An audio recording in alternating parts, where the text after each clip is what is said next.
The world's greatest band, Vassin at Berkeley.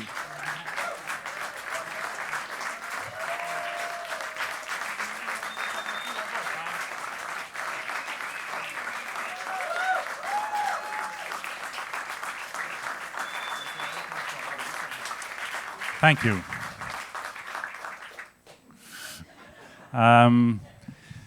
Questions? Do you have any questions? We are happy to answer if it's not personal stuff. So, but yes. Another tune. Yeah, we can. That's a good question.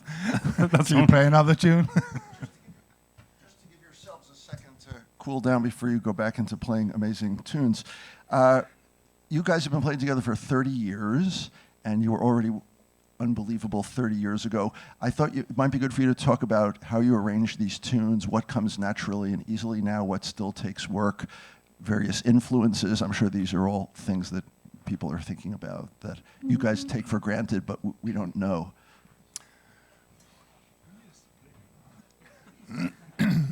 Yeah.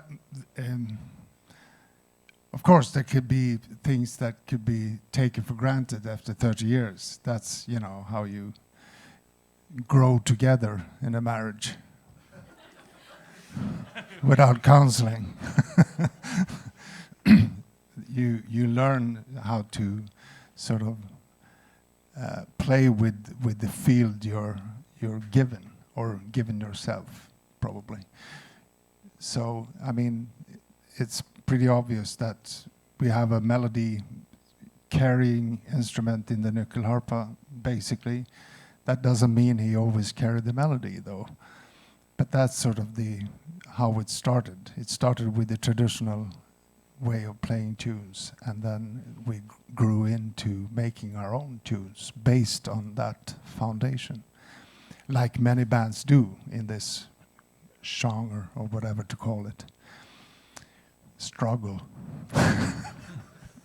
So, so the roles have been like, before we went into Vassin, I played fiddle for 10 years. So that's how I got into this kind of music.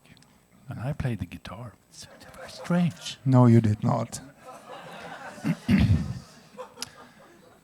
So what I did was to try to bring over some of the second melody playing I did on the fiddle when playing this music. So I started to experiment more with string setups and tunings, and finally came to what is the tuning I'm using now, which is from the treble side a D-A, D-A, D-A tuning. So it's two notes in different octaves. So my lowest string is a contra A, but that took me a while to figure out, because you need to think out of the box.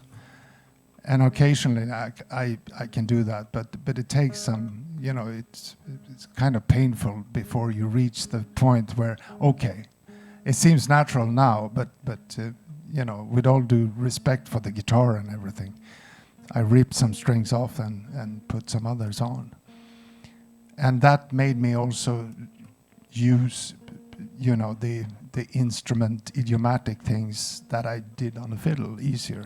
I can do the shapes in that way, and I could play melody, so I liberated my left hand. And well, the rest is just exploring and cultivating that over time, I guess. So my role would then be kind of naturally doing the bass lines, harmonies, and some of the rhythm stuff, and the sort of ongoing flow from the guitar side of it. And Mikael and me is sort of that package where he can either choose to play more with the melody and Olof, or he could go more with what I do. So he tends to find a way to, well, yeah, you can tell. Yeah, I'm like schizophrenic in that matter. The guitar, no. The nyckelharpa, the guitar, no. The nyckelharpa. Now, it's not really like that. I need to be prepared of what Roger do, on what chords he choose, or what ways he does. So my solution is often quite solid.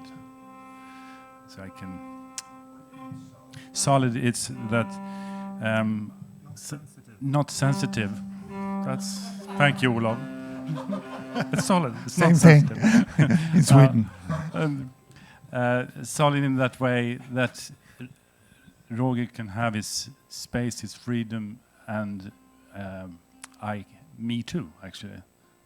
So maybe don't do thirds so much in certain harmonically open solutions, like not locking in with thirds and deciding too much whether it should.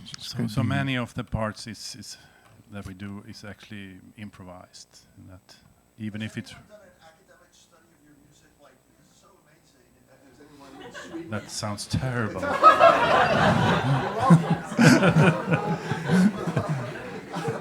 No, not really. But the next tune books, it's going to be all thing written out. Yeah. So that's all three parts, everything. Yeah. I had a good talk with Timo Alakotala about this. He's a piano player and pump organ player of JPP and many others. Played a lot with Maria Kalaniemi. You know him probably. He's a great harmony player, and we hooked up really early in the band's history. The first time we met them was probably 1991, something like that. And they said almost nothing because they didn't speak any Swedish or hardly any English, for that matter.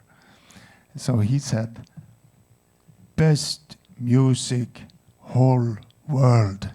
was his first word. Which is a great, I love you too, man. It's great. That's wonderful. But we had a discussion about that fact that we sometimes sort of over-focus on the melody parts, as in tune books, just playing the melody, and the rest is sort of up for anything, any solution to make. But so we talked about it in the band as well. It's about time that we also provide the bass lines and the harmonies and what Mickey does on the viola for this new album. So that's going to be a new way of. It's going to be kind of complicated, maybe also for guitar players that don't have this tuning. But what the hell?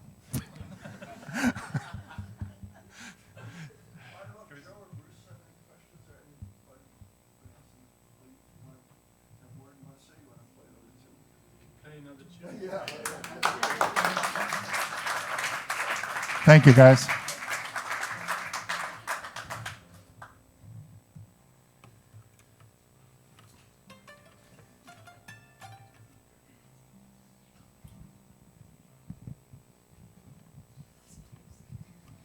So we're going to play a tune I composed 2 years ago in the spring. I composed it for my father, and he left us at that point. But he was an old man, and he lived a rich, good life. He was 93 years old. But I composed this tune to play at the ceremony in the big stone church there on the countryside in Sweden, where I grew up, and Roger and Mikael was there to help me. And I gave it the name Till Gösta. That was his name.